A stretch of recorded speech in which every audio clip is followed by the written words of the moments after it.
오늘 우리에게 주신 하나님 말씀 마태복음 12장 14절에서 21절까지의 말씀 함께 합독하도록 하겠습니다.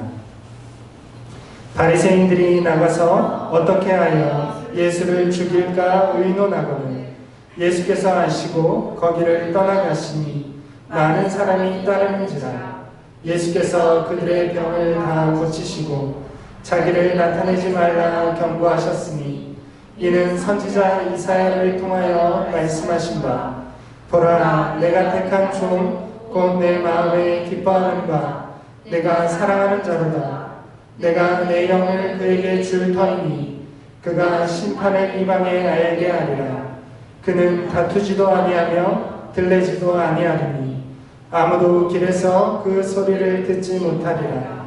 상한 갈대를 꺾지 아니하며 꺼져가는 심지를 끄지 아니하기를 심판하여 이길 때까지 하리니 또한 이방들이 그의 이름을 바라리라 함을 이루려 하심이니라. 아멘. 오늘 말씀은 바리새인을 피하신 이유라는 제목으로 말씀을 나누기를 원합니다. 예수님이 사셨던 성경 시대에는 명예가 가장 중요한 가치였습니다.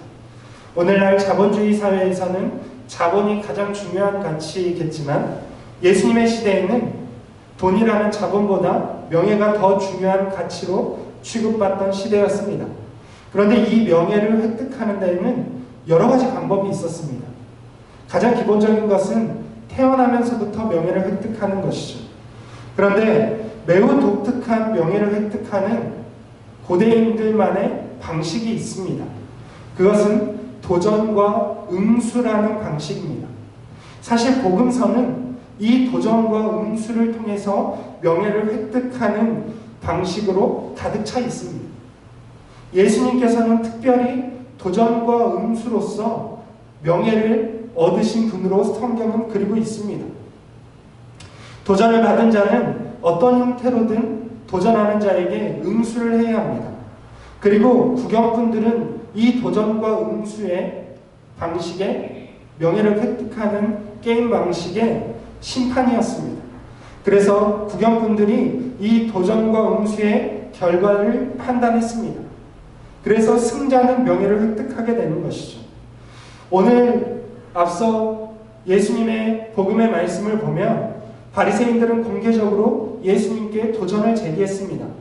안식일 준수에 관한 문제로서 예수님께 도전을 제기하고 있습니다. 안식일에 병을 고치는 것이 옳습니까? 이것이 바로 바리새인들이 예수님께 도전한 것입니다. 예수님은 당시에 매우 탁월한 랍비로 알려졌기 때문에 율법을 가지고 바리새인들이 예수님께 도전했던 것입니다. 여기에서 승자는 명예를 얻게 되는 것이죠. 그때 예수님은 안식일에 선을 행하는 것이 옳다라는 말씀으로 응수하시고 병을 안식일에 고치셨습니다. 그리고 이 도전과 응수를 통해서 예수님은 승리를 얻게 되었고 명예를 획득하게 되었습니다. 그런데 오늘 본문 말씀은 예수님께서 바리새인들로부터 도전과 응수 방식으로서 명예를 획득하신 이후의 이야기를 그리고 있습니다. 14절 말씀을 보면 바리새인들이 나가서 예수를 어떻게 죽일까 의논했다고 합니다. 여러분 앞서 말씀드린 것처럼 이 도전과 응수 게임이 일어난 곳이 회당이었습니다. 바리새인들의 본거지, 근거지였습니다. 그런데 누가 쫓겨나고 있습니까? 게임에서 패배한, 명예를 얻지 못한, 명예를 수치를 당한 바리새인들이 자기들의 회당에서 밖으로 나가고 있는 것이죠. 그러면서 그들은 예수님을 죽이려고 의논하고 있습니다. 바리새인들은 안식일 논쟁을 통해서 비록 패배했지만 예수님께서 안식일을 지키지 않는 분이라고 여겼습니다. 또한 안식일을 준수하지 않는 예수님은 메시아가 아니라는 확신을 갖게 되었습니다. 그뿐 아니라 예수님은 스스로 안식일의 주인이라고 말씀하셨습니다. 바리새인들은 이 예수님의 주장을 신성모독으로 여겼습니다. 그래서 예수님을 죽이려고 했던 것입니다. 여러분 그렇습니다. 바리새인들은 자기 확신에 빠져 있습니다. 자기들의 생각, 자기들의 주장, 자기들의 전통이 무조건적으로 옳다라고 생각하고 있습니다. 그래서 예수님의 진리를 분별하지 못하고 있는 것입니다. 여러분 생각해 보길 바랍니다. 예수님은 안식일에 선을 행하시고 생명을 살리시는 분으로 드러나고 있습니다. 반면에 바리새인들은 안식일에 선을 금지하고 있습니다. 뿐만 아니라 안식일에 생명을 죽이려고 의논하고 있습니다. 여러분 상식적으로 봤을 때도 선을 행하고 생명을 살리는 예수님과 선을 금지하고 생명을 죽이려고 하는 바리새인들 가운데에 누가 더 옳은가는 너무나도 쉽게 판단할 수 있는 것입니다. 여러분 누가 옳습니까? 당연히 예수님이 옳은 것입니다. 여러분 어떻게 안식일에 살인을 계획하는 것이 하나님의 뜻이 될 수 있겠습니까? 여러분 그렇습니다. 불의와 정의는 명확합니다. 그럼에도 불구하고 자기 확신에 빠진 바리새인들은 자신들의 불의를 발견하지 못하고 있습니다. 여러분 신앙은 자기 확신으로 하는 것이 아닙니다. 바리새인들은 자기들의 확신을 가지고 신앙을 가졌습니다. 그것이 그들의 실패가 되었습니다. 신앙이라는 것은 하나님의 말씀 앞에 자신을 맞추어 가는 것입니다. 자기 확신에 하나님의 말씀을 끼워 맞추는 것이 신앙이 아닙니다. 바리새인들은 자기들의 확신에, 자기들의 전통과 성경 해석에 하나님의 말씀을 끼워 맞추길 원했습니다. 그래서 그들은 실패하고 말았던 것입니다. 여러분 신앙이라는 것은 언제나 내가 틀릴 수 있다는 것을 염두에 두면서 말씀 앞에 겸허하게 엎드리는 자세로 해야 하는 것입니다. 그런 우리 안에서교회 성도님들이 되시기를 주님의 이름으로 축원을 드립니다. 그런데 예수님은 바리새인들의 자기를 죽이려는 계획을 아시고 거기서 떠나셨다라고 기록하고 있습니다. 바리새인들의 살인 계획이 두려워서 떠났을까요? 이상한 일이 아닐 수 없습니다. 여러분 예수님은 사실 죽음을 두려워하는 분이 아니었습니다. 우리가 아는 것처럼 십자가 앞에서 예수님은 두려운 모습을 조금도 보여주신 적이 없습니다. 예수님이 죽음이 두려워서 피하신 것이 아니라면 어째서 예수님은 바리새인들을 피해서 떠나야만 했을까요? 여러분 그것은 예수님의 목적이 바리새인들과 다투어서 싸워서 이기는 것이 예수님의 목적이 아니었기 때문에 떠난 것입니다. 만일 예수님께서 바리새인들을 논리적으로 성경적으로 싸워서 이기는 것이 그렇게 해서 명예를 획득하는 것이 예수님의 목적이었다면 끝까지 싸웠을 것입니다. 그런데 예수님은 그것이 목적이 아니었습니다. 예수님은 대속물로 자신을 내어주는 종의 길, 그것을 목적으로 사셨기에 바리새인들을 떠나서 복음을 전하신 것입니다. 여러분 그렇습니다. 예수님에게는 분명한 목적이 이끄는 삶이 있었습니다. 예수님은 복음을 위해서 사셨기 때문에 흔들림이 없었습니다. 바리새인들과 수많은 사람들의 비난과 또한 복음이 선포되지 않고 전파되지 않는 악조건 가운데서도 예수님은 흔들림이 없었습니다. 삶의 목적이 분명했기 때문에 그렇습니다. 여러분 우리의 삶의 목적도 분명해질 수 있길 원합니다. 우리의 삶의 목적은 예수님께서 걸어가신 그 길을 따라가는 제자의 길인 줄로 믿습니다. 우리의 삶의 목적이 분명해질 때에 우리의 삶도 흔들림 없이 나아갈 수 있을 것입니다. 그런데 바리새인들을 피해서 떠나시는 예수님을 많은 사람들이 따랐다라고 기록하고 있습니다. 그뿐 아니라 예수님은 바리새인들을 떠나서 회당을 떠나시는 예수님을 따르는 많은 사람들의 질병을 고쳐주셨다라고 기록합니다. 그런데 여기서 예수님은 특이하게 질병을 고쳐주시면서 경고를 하고 있습니다. 무엇을 경고하고 있습니까? 16절 말씀에 보면 자기를 나타내지 말라 경고하셨다라고 기록합니다. 여러분 어째서 예수님은 사람들의 병을 고치는 이적을 숨기고 있을까요? 사실 이런 치유 사실은 얼마든지 소문내고 싶습니다. 누군가의 질병을 고쳐준다는 것은 누가 보기에도 명백한 선을 행하는 일입니다.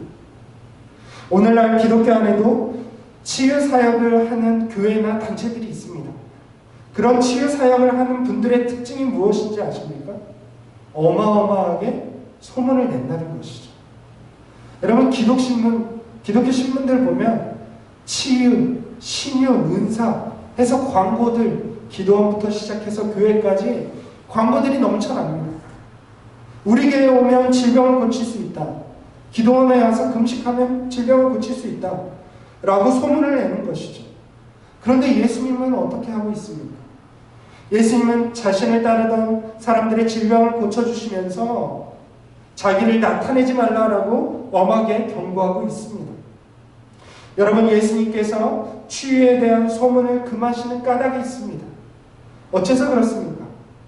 예수님의 사역의 본질을 훼손하지 않기 위해서 예수님이 금하고 있는 것입니다. 예수님의 사역의 본질이 무엇입니까? 예수님의 사역의 본질은 바리새인들과의 논쟁에서 승리해서 명예를 얻는 것도 아니고 사람들의 병을 고쳐주는 것도 아닙니다. 사실 질병을 고치는 일은 의사가 담당할 수 있는 일이죠. 그것은 사실 예수님에게는 부차적인 것입니다. 예수님에게는 더 본질적인 사역의 중심이 있습니다. 예수님의 사역의 본질은 십자가 죽음과 부활을 통해서 드러나는 죄인들의 구원입니다. 예수님은 죄인들을 구원하러 오신 분입니다. 19절 말씀에 보면 다투지도 아니하며 들레지도 아니하리니 아무도 길에서 그 소리를 듣지 못하리라. 예수님은 길에서 다투거나 떠들지 않으셨다라고 기록합니다. 어째서 그렇습니까? 예수님은 그것이 목적이 아니었기 때문에 그렇습니다. 오늘날 교회도 마찬가지입니다. 교회의 본질이 무엇입니까? 교회의 본질은 죄인들의 구원에 있습니다. 그런데 다른 많은 것들로 교회들이 자꾸만 자기의 교회를 소문내려고 하고 있습니다. 본질을 떠난 것, 그것은 예수님께서 금하시는 것이라는 사실을 기억하시기를 바랍니다. 여러분, 예수님은 인류를 구원하기 위해 고난의 길을 걸으신 분입니다. 예수님은 상한 갈대와 같고 꺼져가는 심지와 같은 사람들을 하나님 나라로 부르시기 위해 이 땅에 오셨습니다. 예수님은 바로 그 목적을 한순간도 잊지 않으셨습니다. 여러분, 그렇습니다. 예수님이 바리새인들로부터 물러나고 또한 사람들 앞에서 침묵하시는 이유는, 죽음 앞에서도 침묵하시는 이유는 죄인들을 위해서입니다. 그들을 구원하는 목적에 조금도 방해받지 않기 위해서 예수님은 명예도 버리고 예수님은 사람들의 환호를 버리고 침묵하시면서 그 길을 희생으로서 걸어가신다는 사실입니다. 여러분, 예수님은 왕으로 오셨으나 종으로 사셨습니다. 예수님은 상한 갈대와 꺼져가는 심지와 같은 보잘것없는 사람들을 섬기는 종으로 사셨다는 것입니다. 여러분, 상한 갈대와 꺼져가는 심지는 꺾어버리고 끄는 것이 상식입니다. 여러분, 상한 갈대가 무엇입니까?